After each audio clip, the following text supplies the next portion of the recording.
আচ্ছা তন্ম, মেঘ সেজে এই বাড়িতে আসার প্ল্যানকে দেয়। আপনার একটা হিটলার বন্ধু আছে না? কার কথা বলছিস? আর কে?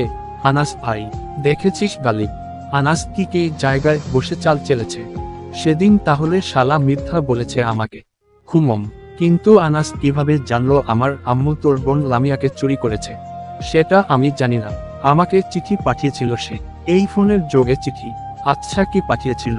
চিঠিতে লেখা ছিল, তোমার বোনের সন্ধান পাওয়া গিয়েছে, তাকে নিতে ইচ্ছুক হলে এই ঠিকানায় চলে আসো। ব্যাস, আমি চলে গেলাম।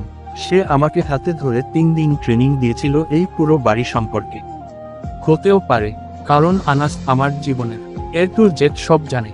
কিন্তু আনাস এই বাড়ির এই পরিস্থিতি কিভাবে জানলো? মেঘ, আমার মনে হয় আমাদের একবার ঢাকায় যাওয়া উচিত। ওর সাথে সরাসরি কথা বলা উচিত। সে কেন করছে এমন? সব কিছু আমাদের থেকে লুকিয়ে বা করছে কেন? যাব, জাস্ট একটা কাজ এখানে করব, তারপর যাব। আবার কি কাজ? কাল সকালে দেখবি। এত আগে তোকে টেনশন দিয়ে লাভ নেই। ওকে। আচ্ছা তন্ম, একটা জিনিস মাথায় ঘুরপাক খাচ্ছে। ছেলেটাকে তুই খুন করেছিস? হুম। তুই তাহলে গালিব আর তরির সম্পর্কের কথা জেনেছিলি? আগে জানতাম না, এখানে এসে দেখেছি। মামির হাত কাটার প্ল্যান ছিল আমার। তুই জানলি কি করে? আমি জানি না, আপনিও প্ল্যান করে রেখেছেন। কিন্তু সেদিন খুব রাগ উঠেছিল। বোনটা তো আমার। সেদিন ভেবেছিলাম হাত কাটবো, কেটে দিয়েছি। Dash dash. এত মানুষের ভিড়ে হাত কাটার মতো সুযোগ পেলি কোথায়? আপনার মামি মুন্নির সাথে বাড়ির চিপায় প্ল্যান করছিল আমাকে কিভাবে মেরে ফেলানো যায়।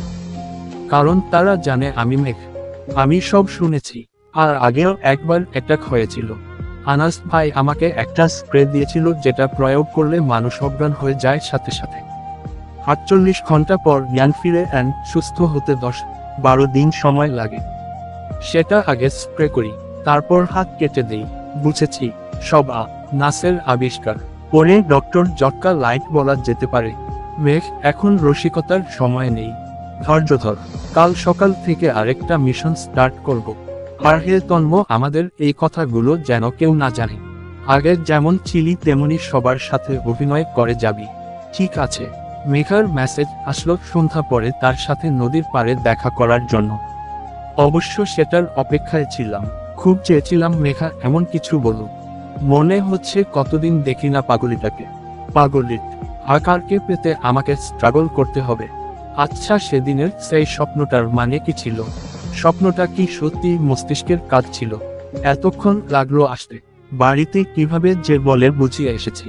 এত রিস্ক নেওয়ার কি দরকার ছিল? দুশো তো আপনার। আমার কি দুশো? সেদিন যদি জোর না করতেন তাহলে আজকে এমন হতো না। জোর করে ভালোবাসি কথাটি মুখ থেকে শুনেছেন। আমি বলেছি যে আমার সাথে দেখা করো। আপনি না বলতে পারেন, কিন্তু আমি তো আর পারি না। আপনাকে দেখতে ইচ্ছে করছিল খুব। বুড়োকে কি বলে বুঝাবে? সেটা আমার চিন্তা। আপনাকে এটা নিয়ে চিন্তা করতে হবে না। এখানে বসে থাকবে নাকি একটু হাঁটাচলা করবে? মার্কেটে যাব, শপিং করবে? হুম।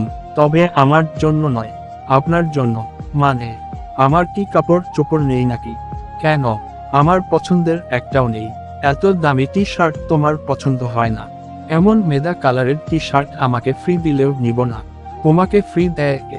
অবশ্য এখন এটা ফেলে দিতে হবে। না হয় এমন অবস্থা করব কাউকে ফ্রি দিলেও নিবে না। কেন? আমার পছন্দ না। আচ্ছা, কাউকে দিয়ে দিব। Good idea. এখন থেকে আমি যেভাবে বলবো সেভাবে চলবে। কখনো না। সব কিছু তো আর আমার মতো চলতে বলিনি।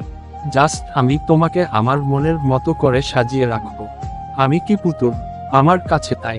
এসব কালারের পোশাক আমার একদম পছন্দ না। আচ্ছা চলো, মার্কেটে চলো। তুমি যে রকম পছন্দ করবে সে রকমই করব। আর হ্যাঁ, শপিং কিন্তু আমি করে দিব। সেখানে গিয়ে কোনো প্রকার জোরাজোরি চলবে না।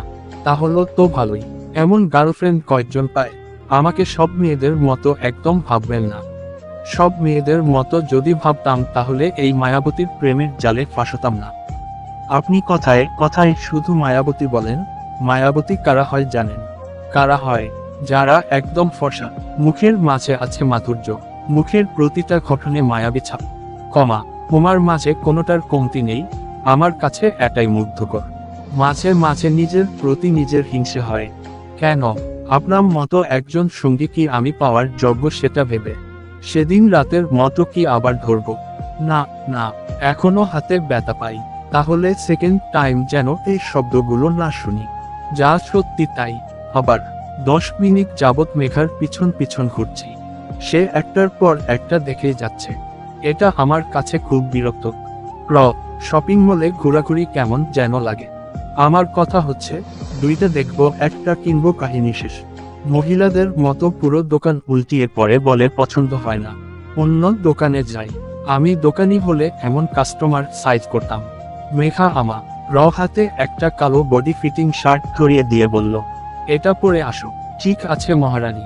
একটু পর, একবার আয়নায় দেখো তো কত সুন্দর লাগছে। দেখতে হবে না, তুমি বলেছ তাহলেই হবে। মেঘা আরো অনেক কিছু কিনে হসন্ত টারে গেল বিল পে করতে। আমি তার সাথেই চুপচাপ দাঁড়িয়ে আছি।